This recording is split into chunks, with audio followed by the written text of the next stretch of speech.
안녕하세요. 티파니 라이프입니다. 오늘 읽어드릴 책은 이미 돌아가신 랜디 포시 교수님의 마지막 강의 중 일부분입니다. 이 책은 암에 걸려 시한부 판정을 받은 랜디 포시 교수님이 너무 어린 아이들과 아내에게 기록으로 남겨주기 위해 그리고 한정된 시간을 어떻게 쓸 것인지에 대한 고민으로 만들어졌습니다. 책을 읽고 동영상을 유튜브에서 찾아봤는데 유쾌하고 낙천적인 웃음이 기억에 남았습니다. 만약 저라면 저렇게 웃을 수 있을까? 아마 울다가 아무것도 못하고 마지막을 맞이할 수도 있을 것 같다는 생각이 들면서 랜디 포시 교수님이 대단하게 느껴졌습니다. 그럼 본문 읽어드릴게요.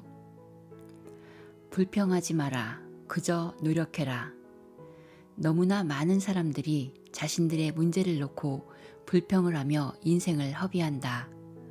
불평하는데 쏟는 에너지의 10분의 1만 문제 해결에 쏟아도 얼마나 일이 수월하게 풀리는지 스스로도 놀라게 될 것이다. 살아오면서 나는 훌륭하게 불평을 사양해버린 몇 사람을 만났다. 그중 하나는 대학원 시절 나의 집주인이었던 샌디 블렛이었다. 그는 청년 시절에 지하실로 상자들을 옮기다가 사고를 당했다. 그가 일하고 있을 때 트럭 한 대가 후진을 해 그에게 다가왔다. 그는 뒤의 계단으로 밀려났고 결국 지하실로 떨어지게 되었다. 얼마나 깊었는데요? 내가 물었다. 그의 답은 간단했다. 충분히 깊었지. 그는 여생을 사지마비로 살게 되었다. 샌디는 뛰어난 운동선수였고 사고 당시에는 결혼을 약속한 상태였다. 그는 약혼자에게 짐이 되고 싶지 않았다. 당신도 이런 일이 닥쳐 무거운 짐을 지게 될 것이라고는 생각 못했잖아. 그만두고 싶다고 해도 다 이해할 수 있어. 어떤 원망도 하지 않겠어. 떠나도 좋아. 그리고 그녀는 떠났다. 나는 샌디가 30대일 때 만났는데 그의 의연한 태도가 나를 감동시켰다. 그에게는 푸념 따윈 절대 달라붙지 않을 놀라운 기운 같은 것이 있었다. 그는 열심히 일해서 결혼 상담사 자격증을 얻었다. 결혼을 하게 된 그는 아이들을 입양했다. 그는 자신의 비정상적인 몸에 대해 너무나 담담하게 이야기했다. 한 번은 나에게 사지마비 환자들은 몸을 떨 수가 없기 때문에 온도 변화가 치명적이라고 알려졌다. 때로 그는 아무렇지도 않게 부탁하곤 했다. 랜디, 그 담요 좀 건네주겠어? 그리고 그게 다였다. 불평을 사절하는 사람 중 내가 아닌 최고는 아마도 아프리카계 미국인으로서는 처음 메이저리그 야구 선수가 된 제키 로빈슨일 것이다. 그는 요새 젊은이들은 미처 상상도 못할 정도의 인종차별을 견뎌냈다. 그는 백인들보다 더 잘해야 한다는 것을 알았고, 그래서 더 열심히 해야 한다는 것도 알았다. 그래서 그는 그렇게 했다. 그는 만약 야구 팬들이 자신에게 침을 뱉어도 불평하지 않겠다고 다짐했다. 나는 사무실에 제키 로빈슨의 사진을 걸어 놓았었는데 대다수 학생들이 그가 누군지 전혀 모르거나 알아도 약간의 내용 외엔 전혀 모른다는 사실에 속이 상했다. 학생들은 사진이 거기 있는지조차 눈치채지 못했다. 컬러 텔레비전을 보며 자란 세대들은 흑백 이미지에 시선을 오래 두지 않는다. 씁쓸한 이야기다. 제키 로빈슨이나 샌디 블랙 같은 사람보다 훌륭한 역할 모델은 없다. 그들의 이야기가 가진 메시지는 이렇다. 불평하는 것은 전략이 될 수 없다. 우리 모두 한정된 시간과 에너지를 가지고 있다. 우리가 불평하는데 쓰는 아주 약간의 시간도 목표를 달성하는데 아무런 득이 되지 않는다. 그러면 좋을 게 없지 않은가? 병을 고쳐라. 증상이 아니라. 아주 오래전에 나는 젊고 사랑스러운 여성과 데이트를 했었다. 그녀에게는 몇천 불 정도의 빚이 있었다. 그녀는 빚 때문에 스트레스를 많이 받았다. 매달 이자가 붙으면서 빚은 불어나기만 했다. 스트레스가 심해져서 그녀는 매주 화요일 저녁마다 명상과 요가 수업을 받기로 했다. 화요일은 그녀가 쉴 수 있는 유일한 날이어서 그나마 다행이라고 했다. 그녀는 빚 갚는 방법을 상상하며 숨을 깊이 들이쉬곤 했다. 또 언젠가는 이런 돈 문제 따윈 다 지난 일이 될 거라고 스스로에게 속삭이며 숨을 내쉬었다. 화요일, 그리고 다음 화요일, 언제나 같았다. 보다 못한 어느 날 나는 그녀와 함께 그녀의 재정 상태를 살펴보았다. 나는 만약 그녀가 4-5달 동안 화요일 저녁마다 아르바이트를 하게 되면 부채를 모두 해결할 수 있다는 사실을 알아냈다. 나는 그녀에게 말했다. 요가나 명상이 못마땅해서가 아니라 먼저 병을 고치려고 노력하는 것이 최선이 아니겠냐고. 그녀의 증상들은 스트레스와 불안감이었다. 그녀의 병은 그녀가 안고 있는 부채였다. 얼마 동안 요가를 쉬고 그 시간에 일을 해보는 게 어때? 내가 조언했다. 이것은 그녀에게 뜻밖의 깨달음이었다. 그녀는 내 조언을 따르기로 했다.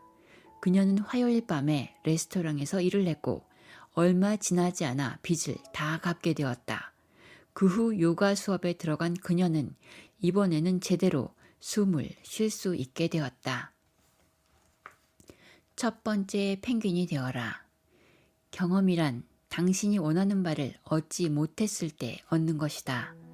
이는 내가 비디오 게임 회사인 EA사에서 안식년을 지냈을 때 배운 것이다. 그때 깊게 각인되어 훗날 학생들에게 몇 번이고 반복해서 말해주었다. 이 말은 우리가 장벽에 부딪힐 때마다 실망감에 휩싸일 때마다 되새겨볼 만한 가치가 있다. 더불어 실패는 근본적으로 중요하다는 것을 상기시킨다. 나의 가상세계 구축 강의에서 나는 늘 학생들에게 어려운 일을 시작할 때 실패를 두려워하지 말라고 격려하곤 했다. 그런 생각들에 높은 지지를 보낸다는 뜻에서 학기 마지막이 되면 나는 한 팀을 선정해 펭귄 인형을 상으로 주었다. 그것은 첫 번째 펭귄상이란 이름으로 불렸고 도전한 목표에는 실패했지만 새로운 아이디어나 새로운 테크놀로지를 시도해 승부수를 띄운 팀에게 수상의 영예가 돌아갔다. 말하자면 그것은 빛나는 실패에 주는 상이었고 과감한 사고와 대담한 상상력을 격려하고 있었다. 다른 학생들도 첫 번째 펭귄상 수상자야말로 확실하게 자신의 길을 선택한 장렬한 실패자라는 사실을 이해하게 되었다. 펭귄이란 이름이 붙은 것은 적이 은밀하게 잠복해 있을지도 모르는 물속으로 뛰어들어야 할 때 반드시 어느 하나는 첫 번째 펭귄이 되어야 한다는 것에서 착안했다. 원래는 최고의 실패상이라고 부르려 했으나 실패라는 말이 워낙 부정적 의미를 강하게 담고 있어서 학생들이 그 표현 자체를 웃어넘기지 못했다. 나는 학생들에게 엔터테인먼트 산업에도 셀 수 없이 많은 실패한 상품들이 있다는 것을 말해주었다. 그것은 지어놓기만 하면 사람이 들어가 살 수 있는 건축물 같은 것이 아니었다. 비디오 게임은 만들어지고도 리서치와 개발 단계에서 살아남지 못할 수 있다. 혹시 생산 단계까지 가더라도 전혀 판매가 되지 않을 수 있다. 그렇다. 성공을 거둔 비디오 게임 창조자들은 매우 높이 평가된다. 그러나 실패를 한 사람도 나름의 가치가 있는 것이다. 가끔은 성공한 사람들보다 더. 새로 시작하는 회사들은 종종 창업했다 실패한 경험을 지닌 사람들을 최고 경영자로 영입하기를 선호한다. 실패를 경험한 사람은 미래에 다가올 실패를 피하는 방법을 안다. 성공 가도만 달린 사람은 뜻하지 않은 모든 위험들을 염두에 두지 않는다. 경험이란 당신이 원하는 것을 얻지 못했을 때 얻어지는 것이다. 그리고 경험은 당신이 가진 것 중 가장 가치 있는 것이다. 무성의한 사과는 아예 하지 않느니만 못하다. 사과를 하는 것은 합격 낙제만 면하면 되는 간단한 일이 아니다. 나는 언제나 학생들에게 말했다. 누군가에게 사과를 할 때는 A 학점이 아니면 모두 낙제라고. 성의 없거나 진실하지 못한 사과는 아예 하지 않느니만 못하다. 사과를 받는 사람이 모욕을 느낄 수 있기 때문이다. 만약 당신이 다른 사람과의 관계에서 무언가를 잘못했다면 그건 마치 당신과 그 사람 사이에 병균이 잠복해 있는 것과 같다. 이럴 경우 잘된 사과는 항생제가 된다. 잘못된 사과는 쓰라린 상처에 소금을 문지르는 것이고. 내 수업에서 그룹 활동은 아주 중요했고 따라서 학생들 사이의 마찰은 피할 수 없는 부분이었다. 몇몇 학생들은 맡은 일을 다 하지 않았다. 몇몇은 너무 자만심이 강해서 파트너들을 얕보았다. 학기 중간쯤이 되면 언제나 누군가는 사과를 해야 할 일이 발생했다. 만약 학생들이 사과를 거부하면 모든 일의 통제가 힘들어진다. 그래서 나는 가끔씩 사과의 방법에 대한 짧은 수업을 하곤 했다. 적절한 사과는 다음과 같은 3가지를 포함하고 있다. 1. 내가 한 일은 잘못했어. 2. 너에게 상처를 준 점 미안하게 생각해. 3. 내가 어떻게 하면 좋을까? 물론 어떤 사람들은 3번에 답하면서 이득을 취하려는 태도를 보일 수 있다. 그러나 대부분은 당신의 화해 시도에 진정으로 고마워할 것이다. 어쩌면 아주 쉬운 방법을 제시함으로써 3번째 질문에 답할지도 모른다. 그러면서 그들 스스로 문제를 해결하려고 노력할 것이다. 학생들은 이런 질문도 했다. 나는 성심껏 사과를 했는데 그런데도 만약 상대방이 사과를 받지 않으면요? 그럼 내가 단호하게 대답해준다. 그건 네가 어떻게 할 수 있는 문제가 아니야. 그러니 거기에 연연하지 마. 실제로 당신 또한 사과를 받아야 하는 상황이고 당신이 먼저 예의 바르고 진심에서 우러난 사과를 했는데도 상대방은 묵묵부답일 수 있다. 그것은 상대방이 당신에게 사과를 할 감정적인 준비가 되어 있지 않기 때문이 아닐까? 그러니 인내하라. 많은 시간 교수로 일한 경험으로 보면 학생들이 사과를 하고 며칠이 지나면 반드시 팀원들도 마음을 열어주었다. 당신의 인내는 인정받고 보상받게 될 것이다. 어떠셨나요? 세상에서 가장 아름답고 그러면서도 슬프지 않은 작별이라는 생각이 드는 책이었습니다.